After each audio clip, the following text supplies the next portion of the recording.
What is up, guys? Rick Cactus here, and today we are going to be discussing my personal best of E3.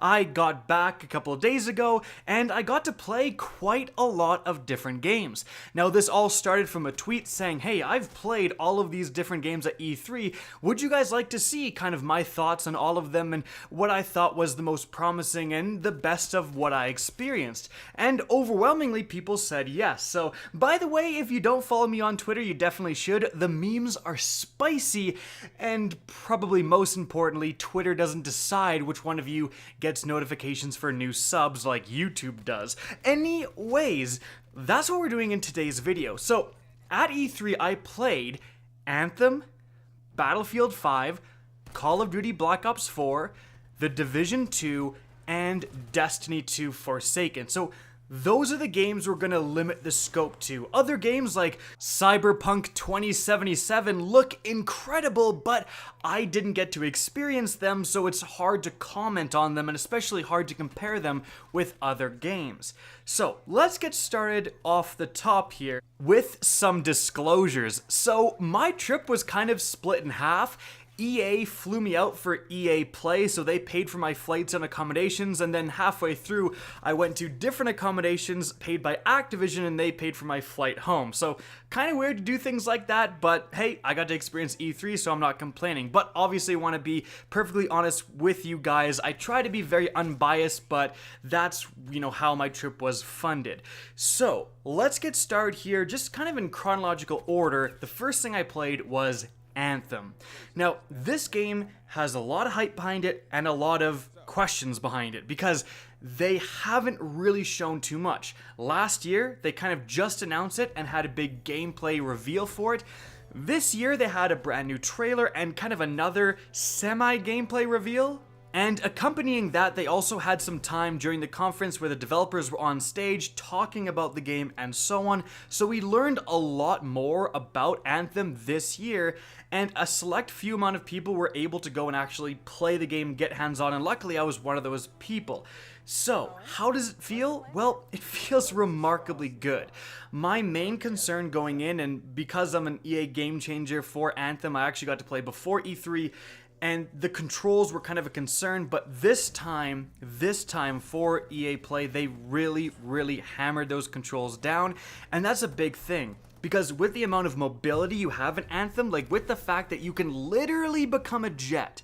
Like just think, I'm sure a lot of you guys play Battlefield and you know that some people don't deserve to be anywhere near the jets or the helicopters because they can't fly. They're terrible at flying, they crash into the ground every time.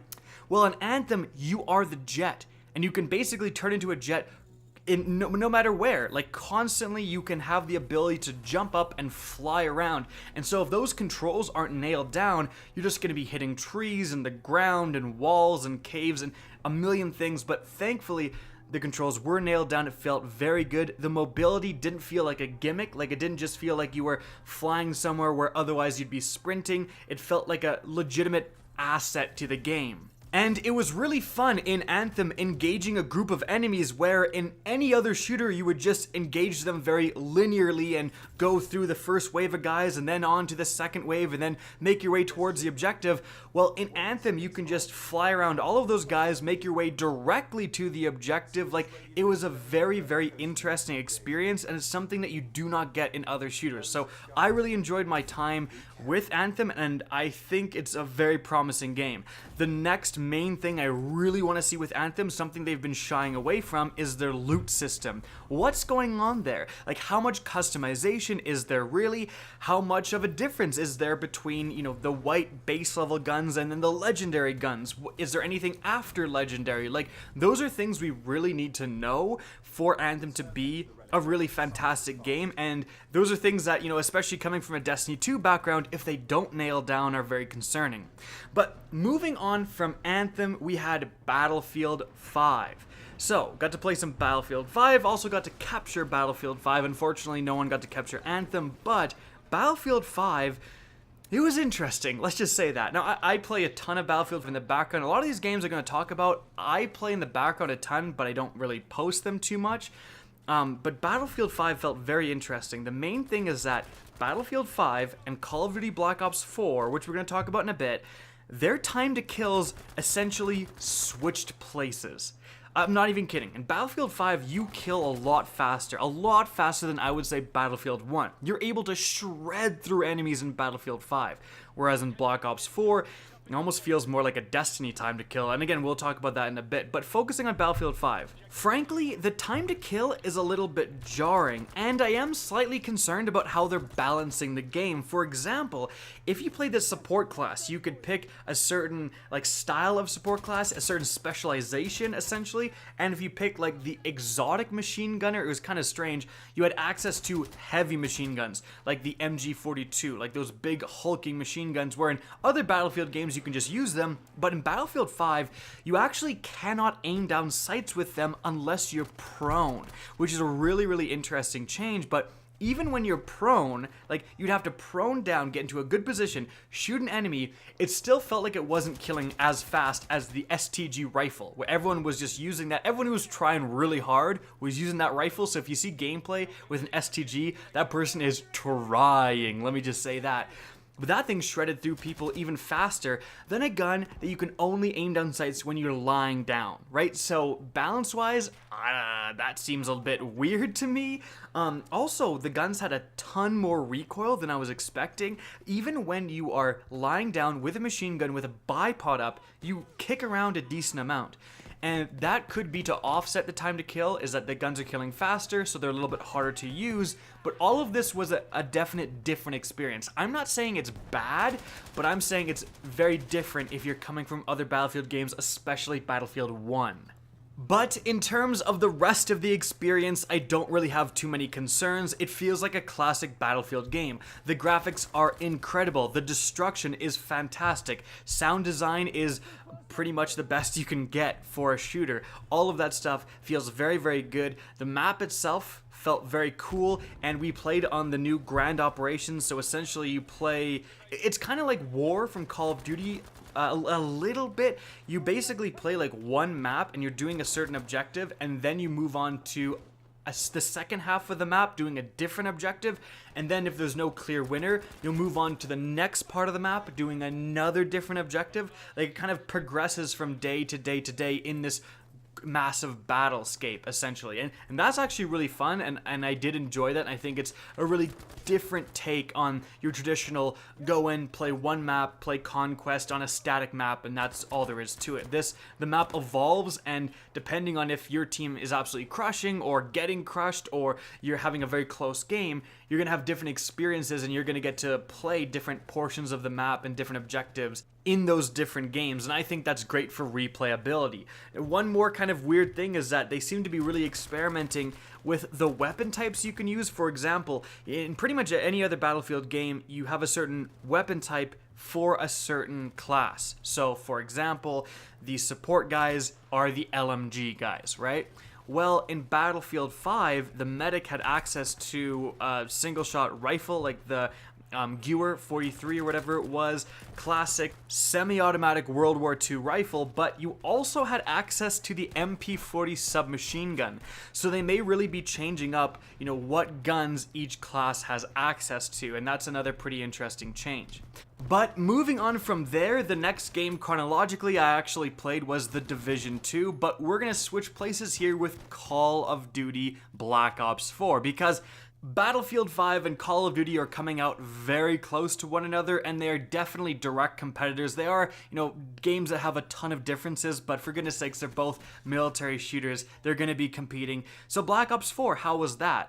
Well, Black Ops 4, really interestingly, the second half of my trip was paid by Black Ops, not actually Destiny. So when I first played Black Ops, it was kind of at this private capture event, and quite frankly, I didn't have a lot of fun. I was coming away from that experience with a very negative view of the game, right? And obviously it kind of feels bad. They invite you out and you play it and you don't like it, but I'm gonna keep it real with you. I'm not gonna say oh yeah, I totally loved it when I didn't. At least not at first. This story has an interesting plot twist.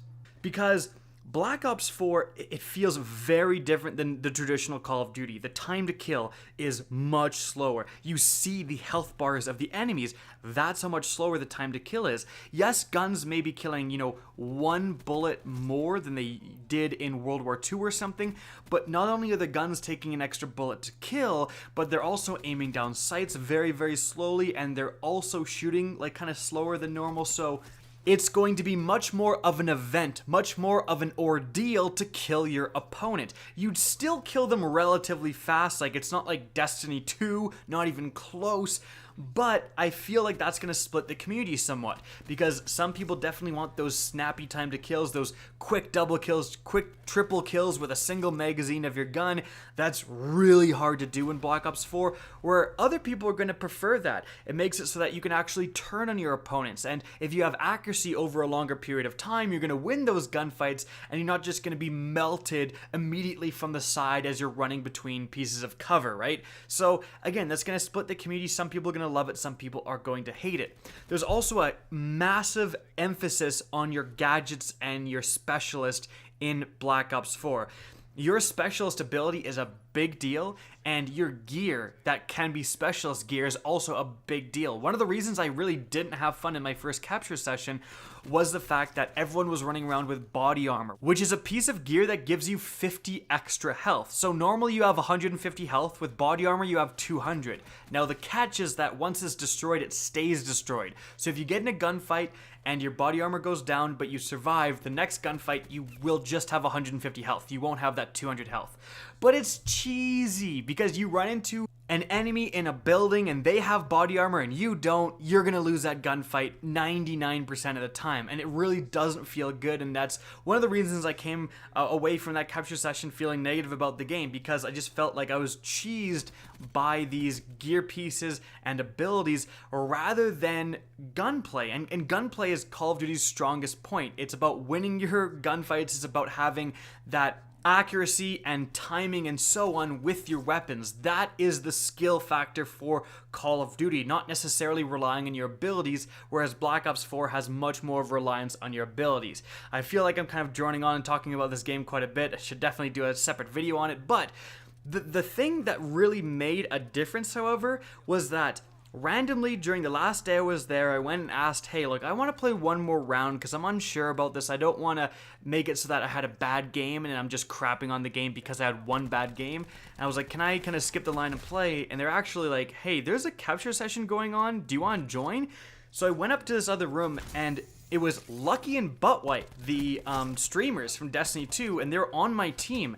And this time we had mics so we could communicate, and it was way more fun.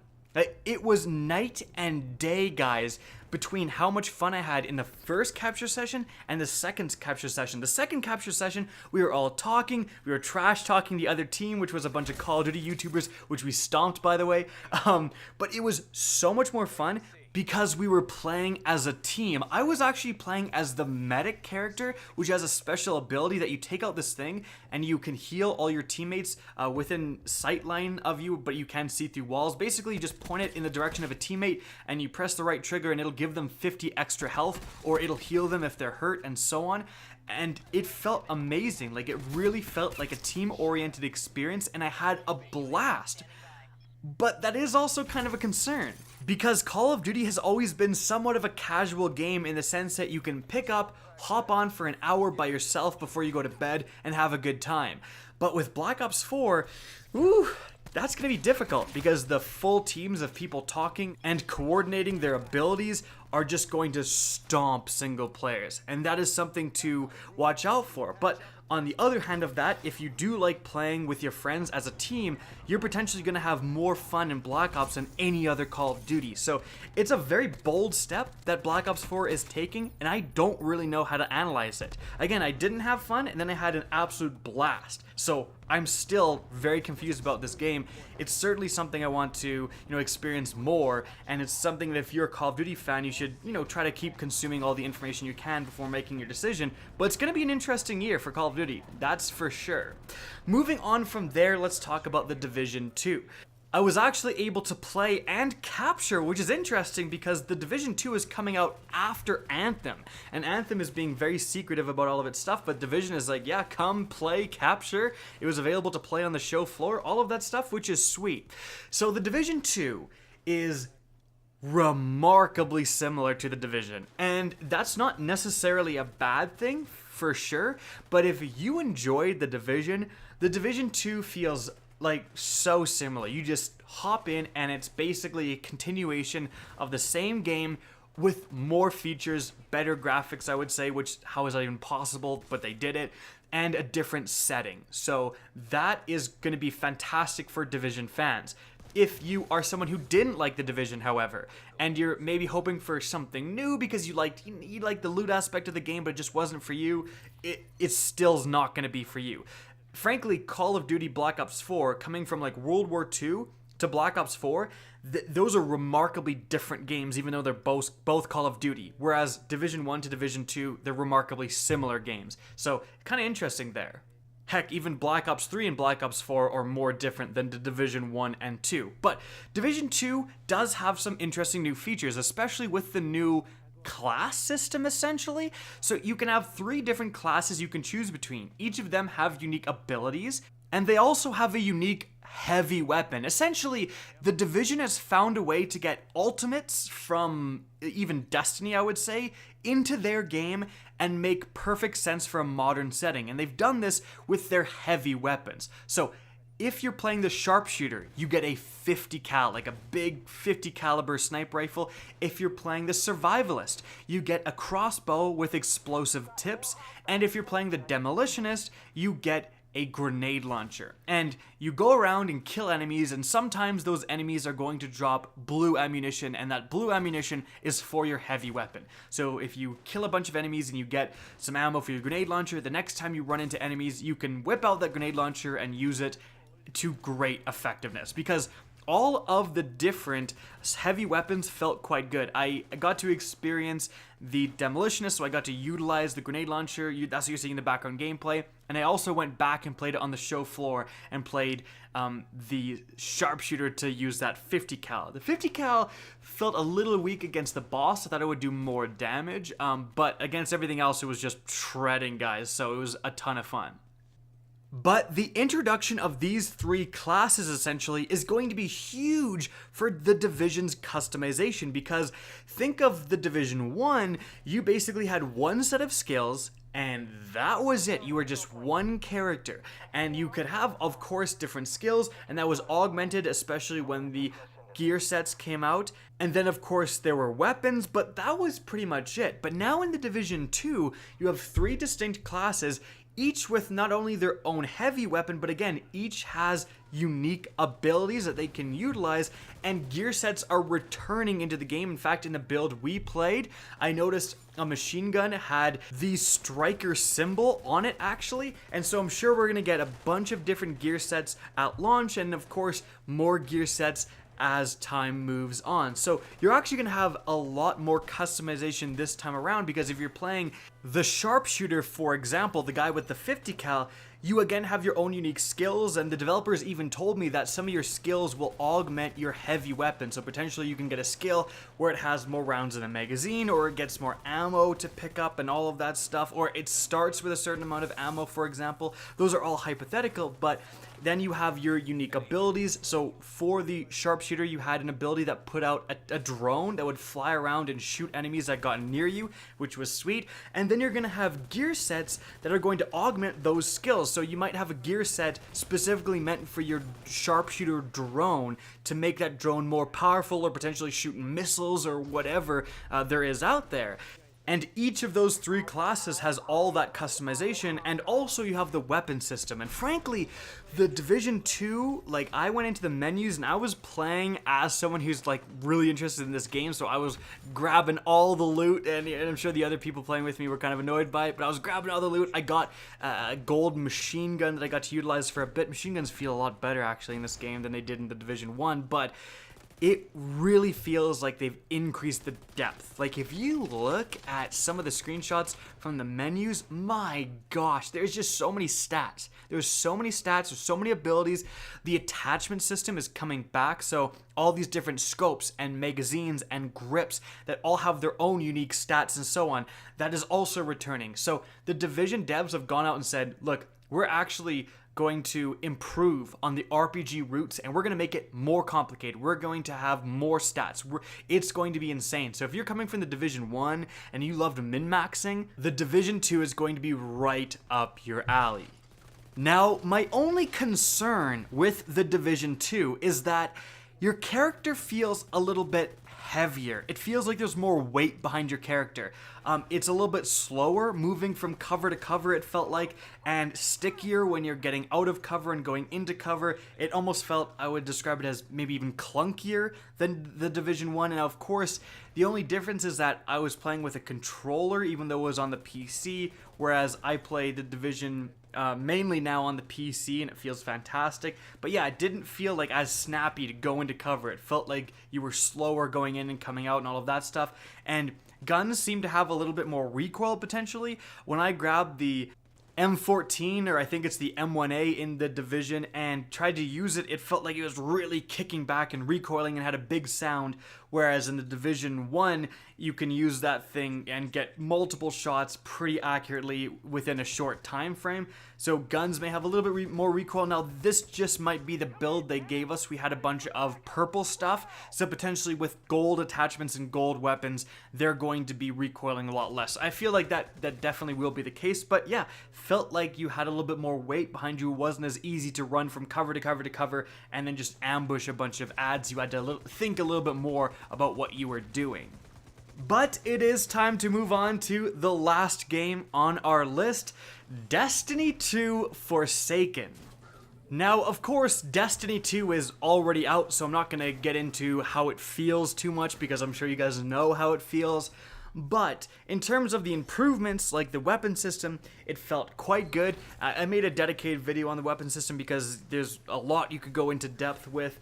I do have some concerns, of course, bringing back shotguns, being able to use sniper and shotgun in PvP at the same time. Oof, like there's some concerns for PvP, especially since the primaries, their time to kill isn't so hot right now, but overall, it felt great. It felt like a big improvement over Destiny 2 right now. It was really fun being able to use primary shotgun rocket launcher or, primary bow grenade launcher, all of that stuff. Shotgun, bow, grenade launcher was something you used a lot, and you'd use your bow as your primary weapon basically, and then your shotgun. And so it felt really, really good. Those weapon changes, especially when we played Gambit, most of your time is spent fighting PvE enemies, and that's where I feel like these weapon changes are going to impact the most, is the PvE portion of Destiny 2, and the changes feel great there.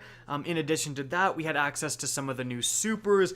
The new Titan super is a blast to use. The new striker that you jump off the ground and you can fly around like Superman and then hit the ground wherever you want to do your slam. That felt super fun to use. It's going to be a blast to use in PvP. The Blade Dancer, or the Night Stalker Blade Dancer, essentially, the Night Stalker, however you want to call it, that felt pretty decent. It felt pretty similar to the Blade Dancer. I'm sure there's going to be abilities attached to it, but of course, not only are you getting these new supers, by the way, there seems to be some confusion, you're getting additional supers. They're not taking away the original supers, but you not only are getting new supers, you're also getting new abilities as well. For example, with the Striker Titan, not only can you fly off the ground now, but the melee ability has also changed, and you'll see in the background gameplay, like, I use the melee ability and I kind of slam the ground almost like a mini Fist of Havoc with death from above, but it does a lot less damage. So that's replacing shoulder charge, for example. So not only you're getting new supers, you're getting potentially new melees, new grenades, or whatever to go with these new supers. That's all going to be great. Like, new subclasses would have been sweet, a fourth subclass would have been fantastic, or even a fourth class. Eventually they're going to need to do something like that. But I think this is going to be a big enough change to gameplay that it's going to tide people over for a very long time. And of course, the new weapon system with random rolls and all that stuff, That's all great. Gambit as a mode by itself is actually really fun too. I didn't think I would enjoy it as much because I thought I would just get cheesed by people running over constantly, but it's not like that at all. You really have to be a talented PvE player and a pretty talented PvP player, like good in both, to succeed in that category, and I think it's going to be a fun new activity. Now, of course, with Destiny 2, we need to see so much more stuff to really determine like the value of that expansion. What are they really doing with armor and armor perks? Are they changing the weapon perk layout, or is it just going to have one main perk like it does right now? That may not be good enough. What are they doing with the new raid and the new like Dreaming City raid area and all of this stuff? There's a lot of stuff that we're going to get to see kind of coming up, and that stuff is going to be important in determining, again, the value of this expansion, because right now, the new weapon system looks promising, Gambit is fun and all of that stuff, but you're not buying Forsaken for Gambit, per se. Like, there's a lot more content coming in it, and we're just going to have to wait and see all of this new content. But also, it is going to be really interesting to see what they do with all of the existing content in Destiny. I mean, all these other games we've talked about, they're games, coming out for the first time. Destiny has been here for forever, and it has a huge arsenal of weapons and armor and all of that stuff, and endgame content and raids. How are they going to treat all of these pieces of content? What are they going to do with the weapons existing in the game? Are they going to be able to reacquire with random rolls, or are they going to stay static? All of that stuff. So that's some big questions as well. But from what I was able to experience, Forsaken seems very good, very promising. I frankly don't really have any negatives about Gambit or what we experienced, aside from, of course, my concerns about the new weapon system in PvP, if they're not planning to change like primary time to kill, all of that stuff. But other than that, it felt very good. The devs were excited. Like, when we played with the developers, actually, they were all like super excited to talk about Gambit and to play Gambit, and you could tell they were enjoying their mode as much as we were. Like, no one had anything bad to say about Gambit. It was a really fun activity. So, good news so far, but we have a lot more to see, of course. So, those are my short-ish thoughts on all of those different games. Which one was the best? Which ones looked the most promising? Well, I would say that Battlefield 5 and Call of Duty Black Ops 4 are gonna get awards here in the Rick's Quick Picks E3 extravaganza or something for the most changed for their franchise. Both felt pretty different to play. Battlefield 5 a little bit less so, it still feels like a Battlefield game, but with some pretty major changes. Black Ops 4 is a big either step forwards or backwards depending on where you feel about that game, but it's very different. They made some bold changes, and I've got to respect that in terms of Call of Duty. Like, Call of Duty gets criticized year after year for being the same thing, and then when they do something radically different, people are like, no, we want the same thing. So they're kind of in a bind right now. Again, it's going to be really interesting to see how that game does. But both of those games, I think, are going to be a pretty big departure, and I think it's going to somewhat split the fan base into people who really like the changes and people who don't really like the changes and want the more traditional style of games in the franchise. So that's, it's going to be an interesting year for both those franchises. Moving on from there, though, Anthem and The Division 2 both look extremely promising. Again, there's a lot more we need to see from Anthem, but The Division 2 is looking very good. It looks like a purely upgraded Division, and The Division right now is in a very good state. It wasn't for a long time, but it seems like they have taken everything they've learned from The Division and are funneling it into The Division 2, which is kind of the opposite of what happened with Destiny 2, but that's a different topic. I think The Division 2 is going to be a home run for Division fans, but Anthem is the more risky pick, and it could end up being a better game. The scope, the scale, the graphics, the movement in that game all feel very good, and it could be absolutely fantastic. All they need to do is nail the loot system. If they have a proper loot system and a proper end game progression and always stuff to grind for and always stuff to do, and hopefully like free DLC or some sort of free content that comes after launch to keep people interested, that is going to be a massively good game. Like, it's going to be fantastic. But there's a lot of things they could screw up, right, of that list that would make it not so good. You can have the best movement controls and super fun mobility and all of that stuff, but if there's no grind, if there's no endgame progression, no one's going to care. So they've got to nail all of those things in order to make a fantastic game. But if they do, I think it's going to be really fun and really different from anything we have right now. Moving on to Destiny.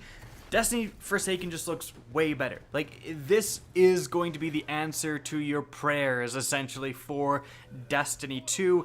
It is going to be the closest thing we're going to get in terms of a Destiny 2 that is a proper sequel to Destiny 1. So if you're still playing Destiny 2, you're going to absolutely love Forsaken, and it's 100% worth buying. Now, if you're not playing Destiny 2, is it worth coming back? That is the million-dollar question, especially now that you've got to drop $40. The good news is that a lot of the things in terms of weapon randomization, the new weapon slot changes, all of that stuff is coming for free. It's part of the development roadmap. So you can come back in September with Destiny 2, experience all those new things, and if you're like, wow, this game's way better now, then you probably won't have any problem dropping $40. Now, can Bungie keep this rate of content up, and are those said changes going to be significant enough? That's the real question. So, in terms of my best of E3, the thing that surprised me, that I liked the most, frankly, I'm gonna say Anthem. Like, I honestly am gonna say Anthem just because it felt very, very good, and it felt like, importantly, a different experience from pretty much any other game I'm playing right now. Like, again, I played the Battlefields, the Call of Duties, all of that stuff. Even though a lot of them are quite different, they still feel like games of that franchise. They still feel like other shooters. Anthem is the only one that felt legitimately different than any other shooter on the market right now that I can think of, right? So that is a very exciting factor of the game. Of course, there's a lot more we need to see, we need to learn from, and I know a lot of people didn't get the best impression of Anthem during what was shown during the conference, and I don't know why, because they cut down what was shown at the conference. They cut down that gameplay from even what they were showing inside their booth at EA Play. If you went to EA Play, they had this little tent set up and you could go and watch people play that level, and there was a lot more you got to see, and it looked a lot better. I don't know why they're cutting that stuff down. We want to see more as fans, so hopefully next time they come out, they just give us a full mission and don't cut anything out, because frankly, the full thing looks fantastic. And so guys, that is it for the video. I hope you enjoyed and found this informative. If you did, please remember to help me out by simply rating and especially sharing this video. If you guys want to see more Anthem, Battlefield 5, Black Ops 4, or Division 2, or Destiny 2 Forsaken content, let me know in the description down below. I have more thoughts on these games. If you guys are like, hey, go into Black Ops 4 more. What did you really think about all of this stuff? Because I'm like 9th Prestige in World War II, even though I don't even post that game. So I play a lot of these games in the background, and I'm very experienced in the background. So if you guys want to hear my thoughts on those games, let me know. I'd be happy to give them to you. Guys, again, that's it for the video. If you want to get in touch with me and keep up to date with the latest channel activity, the best way is to follow me on Twitter at RickCacus. That's linked in the description down below, as is my Twitch channel, which you can also follow. Again, I hope you enjoyed the video, and as always, have a good day.